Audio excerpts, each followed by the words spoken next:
Welcome to Healthcare Perspectives, the podcast by Siemens Healthineers about medical breakthroughs with the power to improve lives everywhere. Today, you'll hear a panel conversation on generative AI in radiology, led by Fabian Schoeck, Head of Global Product Management for Artificial Intelligence Products at Siemens Healthineers. This panel was recorded live at the European Congress of Radiology, held this year in Vienna.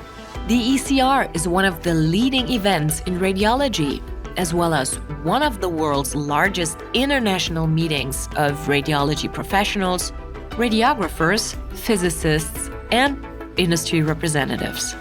In this episode, Fabian Schoeck is joined by Dr. Johannes Haubold, Senior Physician for Clinical AI Integration at University Hospital Essen, and Isabelle, a Senior Radiologist at University Medical Center Mannheim, both based in Germany. Hello, my name is Fabian Schoeck. In medical imaging, there's a constantly growing gap between the need for diagnostic imaging and the availability of specialist staff. At the same time, there are groundbreaking developments in the field of artificial intelligence. In fact, AI can be used as an efficient and cost-reducing solution to a variety of industry challenges. So, what potential does AI offer to support professionals, especially in radiology, not only today but also in the future? Today, I'm joined by two guests, both experts in their respective fields, to talk more about AI and how it's being ingrained in radiology. Harnessing the precision of AI, we're revolutionizing lung cancer screening, detecting subtle anomalies with incomparable accuracy. This groundbreaking technology doesn't just enhance diagnostics, it saves lives by identifying cancer at the earliest, most treatable stages, says my first guest, Dr. Isabelle. She's working as a senior radiologist at the University Medical Center Mannheim and specializes in radiology and diagnostic radiology with a strong focus on lung cancer screening. My second guest is convinced that special types of AI will ultimately unlock new possibilities for improved diagnosis and efficient workflows. He says, orchestration is key for clinical implementation. Welcome with me, Dr. Johannes Haubold from the University Hospital in Essen. He's a senior physician at the University Hospital Essen and heading, among other, a working group to implement AI integration into clinical practice at an early stage. So, AI technology is constantly evolving and has become an integral part of the healthcare industry. In clinical settings, its application is proving to increase accuracy and efficiency. But how does it work? Johannes, generative AI is one of the latest innovations when it comes to AI technology. Can you explain what generative AI is and describe the potential, especially in radiology?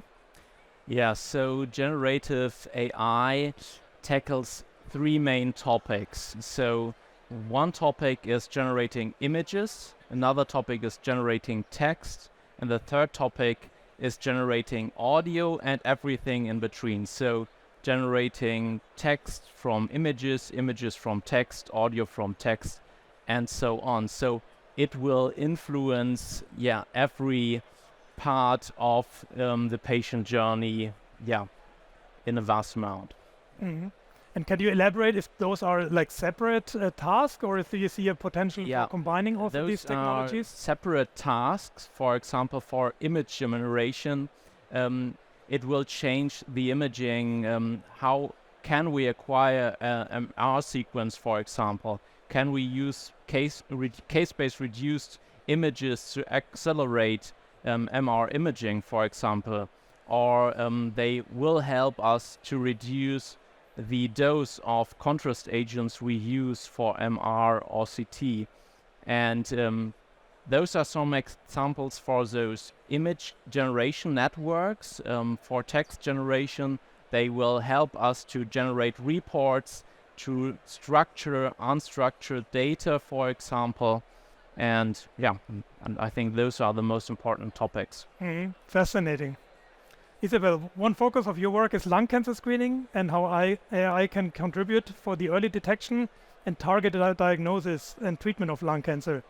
We know that screening and early detection are key to increase survival rates for lung cancer. In your experience, can AI help with that task? Definitely. when talking about lung cancer screening, we just have to kind of figure out what we're talking about. Thinking about Germany, we don't have a lung cancer screening at the moment, so we have to include persons at risk. And depending on how we set the levels, we are taking age and nicotine abuse as the underlying factors. And we estimate that we have around 5.5 million persons at risk in Germany. Guessing that everyone gets a CT scan once a year, then there are 5.5 million CT scans. Yeah. Let's say one CT scan has 600 images. So that's 3.3 billion images, and somebody has to read them. Yeah. And then there are not more radiologists coming there, so somebody has to read them. And that's where AI comes into. So this is just like the AI looks over your shoulder and helps you in the main setting finding nothing. That's what you want. We don't want to find a nodule. We don't want to find cancer, of course. And the AI is extremely good in detecting that there are no nodules, so there's no cancer. It's really simple saying, when the AI doesn't find anything and I take a short look, there won't be anything. And I think that's the main advantage at the moment, that coming to the lung cancer screening, that we can include all these patients. We don't have the waiting times for the reports. We can do something. We won't be able to do it without AI. It's simply not possible. There's too many images to look at. And that's just lung cancer. Yeah. I mean, it's just one scan talking about. So it's both an aspect of safety and efficiency at the same time. Definitely, because it's always, when you are in an outpatient setting, it's always better to have 4 eyes looking at the images. So the second eyes are the AI, and they're excellent in this, you call it true negative rate, so that there are no lesions. And this is one where we have almost 100% with the AI. That's really something that no radiologist will make that. Johannes, when you hear about that, and we just heard about generative AI and the benefits, can you tell us how this technology, how you see that transforming then these clinical workflows, and also do you see any limitations in its application? Yeah, I think it all starts with the anamnesis of the patient. So the first step is that it helps us to translate our spoken words into a written report. And I think the next step will be that it helps us to structured, unstructured information. So if you talk about, for example, that the patient has diabetes, or if you talk about that the patient has some cardiac diseases, the large language model may detect that you talked about diabetes, and it will hard code the information that the patient has diabetes in our clinical information systems. And this information can be used for the workflows. So if you know the patient has diabetes, you may ask the patient prior to the CT scan whether he has taken some metformin, for example. So I think it's very hard to describe at which points it influences the patient journey, because it will influence the patient journey in total. So I think the next step will be that it can give you suggestions to find the suitable protocol for CT imaging. It helps you to read the prior reports of prior CT examinations. Maybe tells you that the patient already had some fractures and something like this. And this is the big topic of large language models. And the other big topic is, as I told you, the image generation topic, and the topic of accelerating MR can totally change patient workflows, because if it's possible to scan like 80 patients per day at one MR scanner, you can totally change your workflows, because it's much easier to acquire MR for a patient. Okay, that's really exciting, yeah. And we heard now already some of the benefits and already some specific use cases of where I can help, and really be transformational, yeah. So Isabelle, in your experience, what do you see the biggest benefit, and also looking at the aspects of what AI can do standalone versus in conjunction with a human or augmenting the human reader? Do you see any specifics in that and increasing efficiency and or accuracy for the tasks at hand? I think a lot of people are worried that are replaced by the AI, and I think that's not going to happen. The AI has two roles. I think one is kind of stimulating a radiologist. That's when I say the true negative way. When you say, okay, it's the second eye looking at the images, finding nothing. That's the second radiologist. Let's say it like that. Yep. The AI is able to see patterns, maybe better than we are, but we have time to think about what is it in the end. So we have more time for the more complex cases. The time-consuming point in our daily work is this counting lymph nodes, measuring diameters. That's what takes time, and that's what the AI can do actually better than we can. But this complex thinking, that's where our part is then again. So we go away from this really, we have to calculate, we just have to do 1.1, and we're going to somewhere where we think in a more complex way. So we always have a second opinion, and we take this into consideration, but the really diagnostic working, this is what we have time for, what we can stress on. I think this is the really stage if we come there. So the radiologists working on top of their license, really bringing the essence of the patient information together into the right picture. Right? Exactly. Very good, we have a presentation of data then, and we can just combine it to a diagnosis, and we don't have to get the data. Yeah. We get it presented Some of the by the AI. Work, Very interesting. Yeah. And Johannes, I mean, you've been collaborating with industry partners for quite a long time, and you've developed also a new assistant for radiological diagnoses. What's the main point of that collaboration, and can you explain some of the progress that has already been made and the future that lies ahead?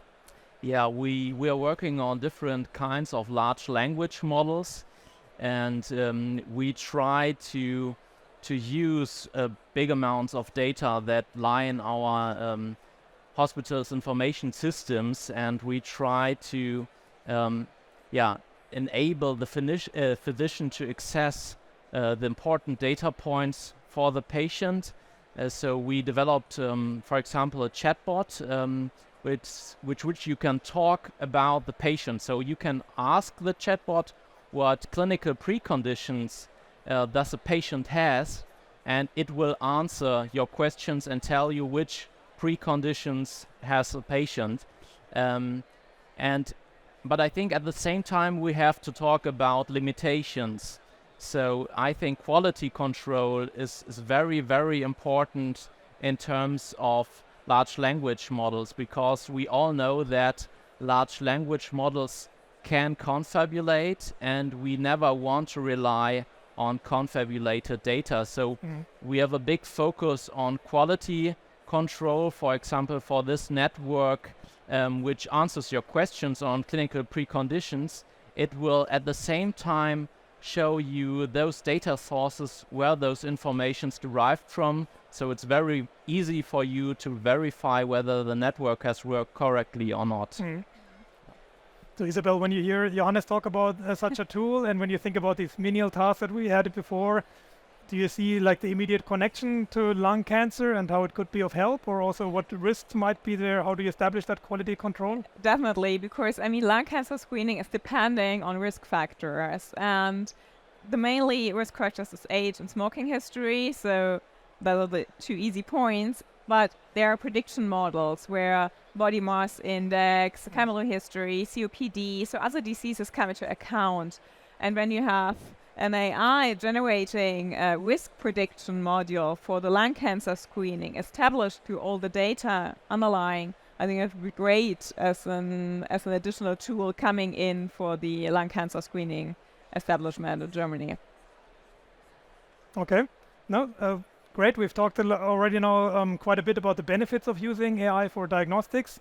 And expanding on this, can we talk a bit more about the detecting of diseases with similar indications? So do we have like a use case where we can get then incidental findings, or how would that part be of relevance also with the medical research?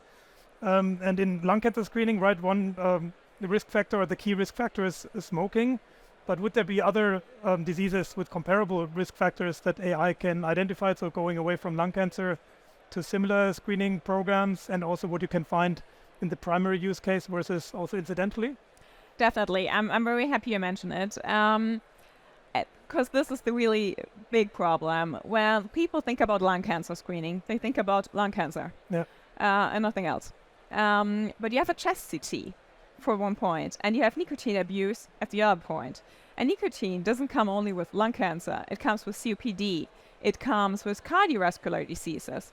We always say lung cancer is the most common cause of cancer-related deaths. So most people who die because of a cancer, it's lung cancer. But looking worldwide, the most common cause of death are cardiovascular diseases. So we have the two top main causes of death and can include it or exclude it by one chest CT. And I think to not forget these diseases is extremely important. And when looking at AI, you have the possibility that you do not only find your nodules. So the AI comes in and says, okay, here's the nodule. I do a segmentation of the nodule. I do a volumetric analysis. And I compare it to the previous scan. So I have a so-called volume doubling time. I take a look at how fast do the lesions grow. When they're very, very fast, they're probably not malignant, they're infectious. But when they have like you say volume doubling time from under 400 days, then we should be careful that's not a melanoma. But taking the other diseases into account, you are able to quantify your emphysema.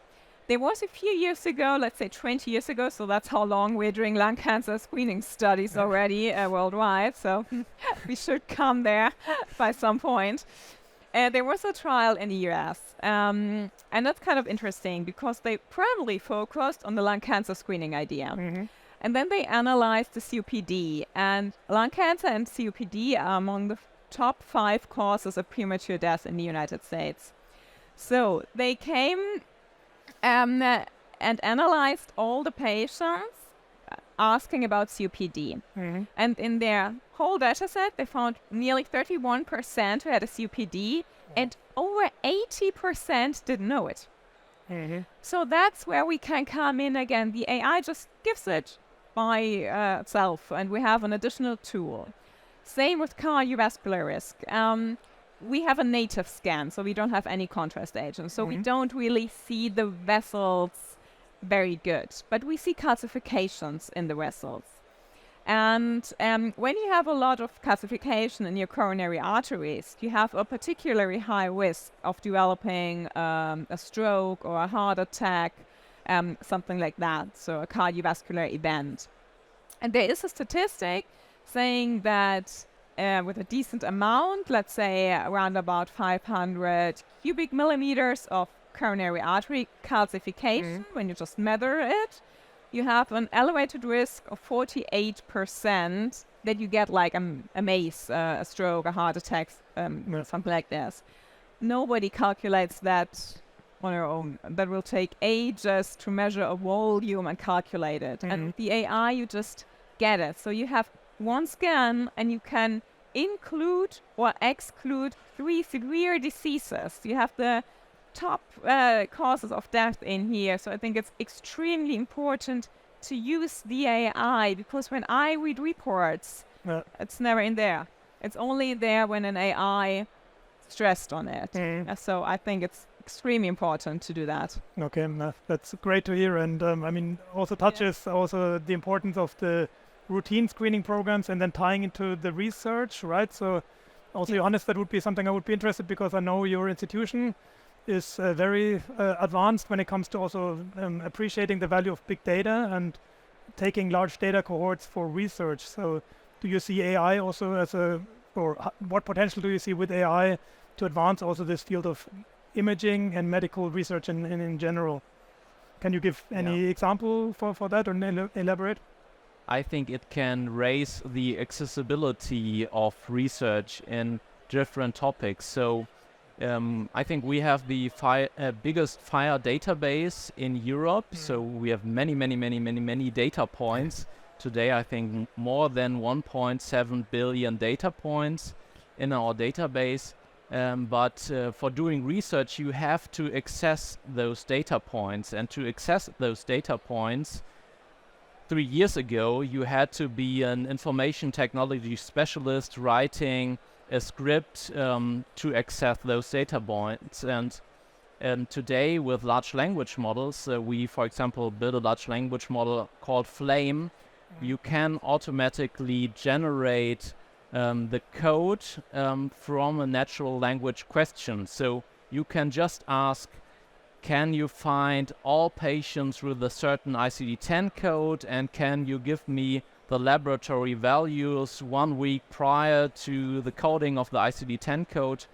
It will transform your natural language question into a biometrics query, perform this query, and give you the data set in an anonymized form. So it can raise the accessibility of research and gathering big data sets. And then to bring it to the routine, orchestration is key. If I listen to your introductory statement, you mentioned that to make it effective. I think this is one point I try to mention everywhere where I am, because I try to integrate all the algorithms into the clinical routine. And today, most of the orchestration is based on DICOM text. So you have to send the correct images to the correct algorithm. But you have to implement a route somewhere in between. And implementing this route is today very complicated, because in most cases it relies on mapping DICOM text to other informations, and those DICOM texts and series descriptions change between hospitals. And I think we have to focus on making this orchestration process as easy as possible to lower the or to raise the accessibility to AI algorithms, because we want to implement like 20 or 30 AI algorithms into clinical routine and not only 1 or 2 algorithms. And that requires not only the radiology department, but also all the clinics and all the departments to work together.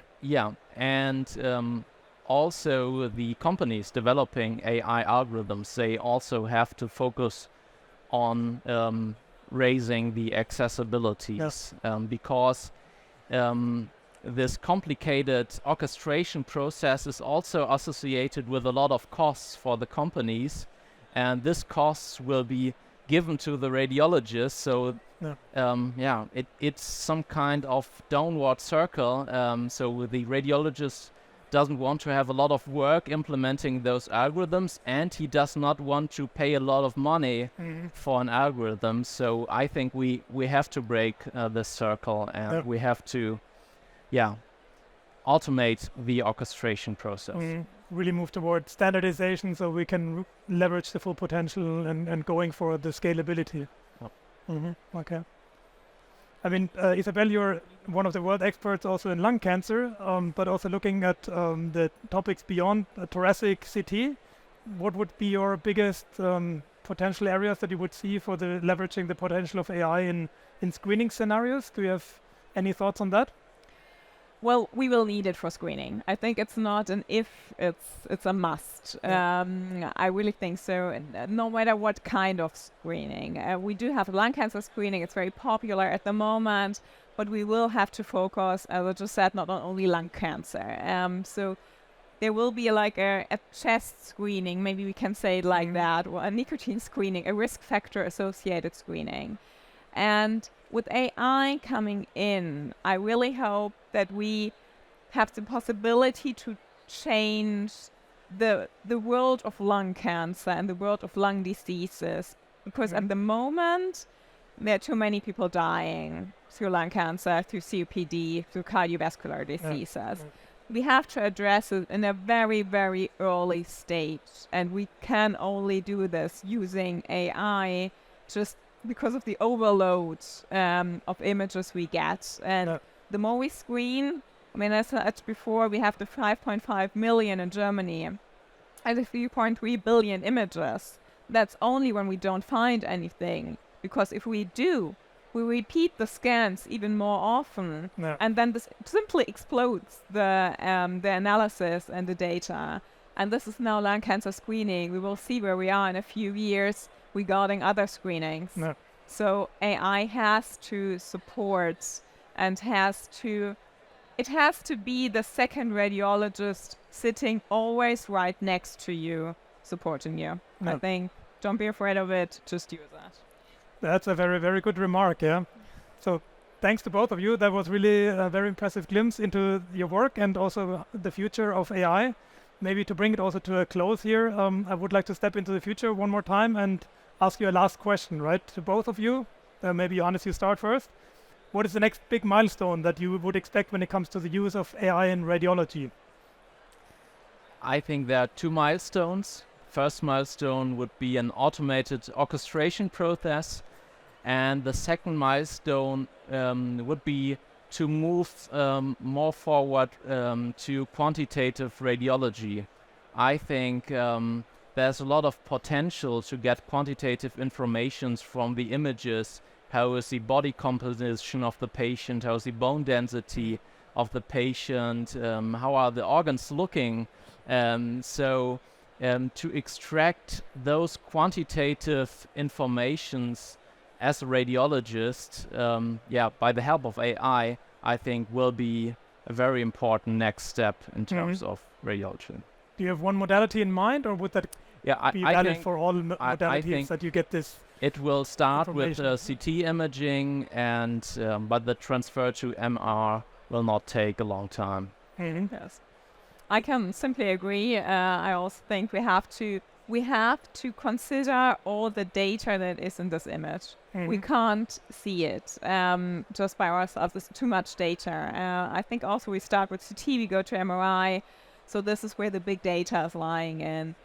I think additionally that AI has to move from these not being available to everyone. I think that's the one point. You have to learn how to use AI, to not be afraid of it, and that you want to use it. And I think that's where we have to start right in the beginning, that the radiologists are learning to work with AI and not against AI. Mm-hmm. I think that's where we really have to start, and that the future is together and not an against. Yeah. What better place to say this than here in Vienna, where radiologists are coming together to learn and to talk with us also from the industry partners about advancing AI. So really thank you very much. I think today we've learned a lot about AI and also the potential to transform the healthcare industry for the better. Its ability to improve diagnostics, research and clinical workflows make the possibilities seem endless. But of course, there's still some work that lies ahead of clinicians and us solution providers to realize the full potential of AI when it comes to everyday use. I'd like to extend a huge thank you to my guests, Isabelle and Johannes Haubold, for helping us to shed more light on this very exciting and innovative technology, and also to those of you listening, and thank you for being a part of this conversation. Thank you very much. Thank you for having us.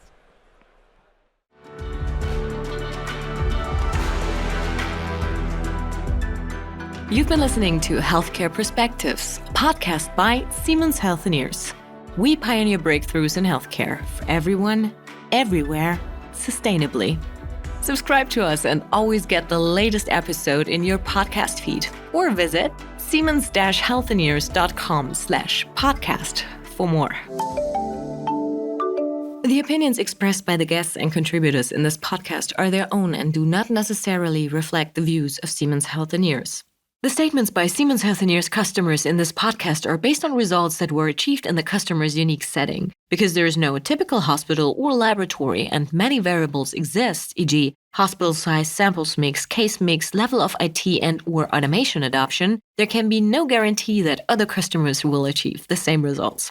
This podcast describes possible future ideas and concepts. It is not intended to describe specific performance and or safety characteristics of currently planned or future products. Future realization and availability cannot be guaranteed.